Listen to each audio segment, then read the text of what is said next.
वाचल्या त्याचं रक्त तापलं. वैरी सीमेवर आलेला आहे. ज्या अवस्थेत असाल त्या अवस्थेत तातडीने निघून या.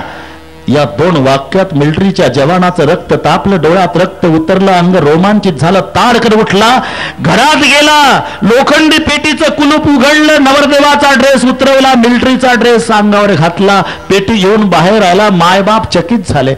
अरे माय पुढे आली. काय करतो बाळा? काल लग्न झालं तुझं, अजून पूजा पूर्ण झाली नाही रे सत्यनारायणाची. आई आशीर्वाद दे. आई जगदंबेच्या कृपेने वाचून आलो तर राहिलेला सत्यनारायण पुन्हा करू. आई वैरी सीमेवर आलेला आहे. बाबा निघालो. बहीण रडू लागली. जवान थांबला नाही, देशाच्या कामासाठी निघाला. 4 दिवसांनी तो युद्धभूमीवर प्रत्यक्षात युद्धाला गेला. दुपारपर्यंत परदेशाचे 50 जवान ठार केले या मिलिटरीच्या जवानानं. पण शेवटी काय व्हायचं ते झालं. अचूक मर्मभेद झाला. हा डोंगरात कोसळला खाली. त्याचा एक सहकारी युद्ध करत होता शेजारी 25 फुटावर. हा गोळी लागल्यानं तडफडतो. इशारा करून त्याला जवळ बोलावला.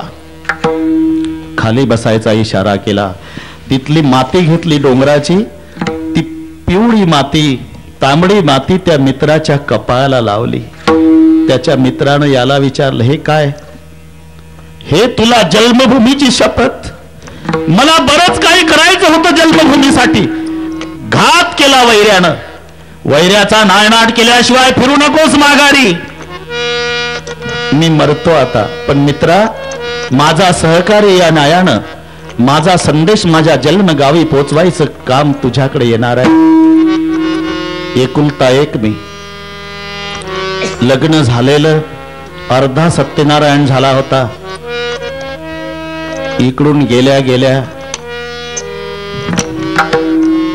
माझी एकुलती एक बहीण आहे 17 वर्ष वयाची. पहिला गेला म्हणजे माझ्या पत्नीला सांग कुंकू पुसून टाक म्हणावं. मित्रा माझी बहीण तुझ्या गळ्याला बिलगून रडल. तिला सांग रक्षाबंधनाचा सण संपला म्हणावं. माझ्या आईला खरं सांग तुझा हिरा देशाच्या कामी आला म्हणावं. पण माझे वडील वारकरी आहे, ते धक्का सहन करणार नाही, तुला शपथ आहे. माझ्या वडिलाला सांग तुमचा मुलगा अजून युद्धभूमीवर युद्ध करतोय म्हणावं. मित्रा निरोप दे त्यांना, ताई आई व पत्नीला, पूज्य माझ्या वडिलाला सांगू नको प्राण गेला. असा शूर ज्या आईनं जन्माला आणला, धन्य त्यासी माय प्रसवे, धन्य त्याची माय प्रसवे, धन्य त्याची माय प्रसवे. अगदी थोडक्यात सांगतो मी. थोडीशी शांतता ठेवा. 10 मिनिट, 1 मिनिट पुढे जाणार नाही. माझ्यावर वेळेचा विश्वास ठेवा.